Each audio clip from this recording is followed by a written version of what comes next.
மதுரை மாநகராட்சி மாமன்ற கூட்டத்தின் போது உறுப்பினர் ஒருவரின் செல்போன் ஒலித்ததால் டென்ஷன் ஆன மேயர் இந்திராணி 24 மணி நேரமும் செல்போன் பார்க்கிறோம், 2 மணி நேரம் செல்போன் இல்லாமல் இருக்க முடியாதா என கேள்வி எழுப்பி அந்த உறுப்பினரை வெளியே அனுப்புமாறு கூறினார்.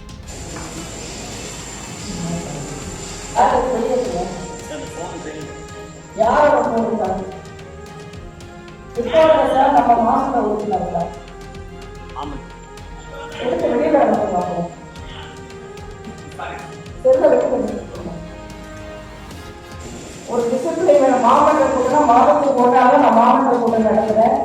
கொஞ்சம் கவனம் செலுத்துங்க, மக்கள் பிரச்சனைகளை கவனம் செலுத்துங்க. உங்க செல்போன் நம்ம 24 மணி நேரம் செல்போன் பயன்படுத்திட்டு தான் இருக்கோம். அதை கொஞ்சம் அப்புறம் பிரச்சனை நல்லது நினைக்கிறேன். 2 மணி நேரம் செல்போன் இல்லாமல் உங்களால இருக்க முடியாதா?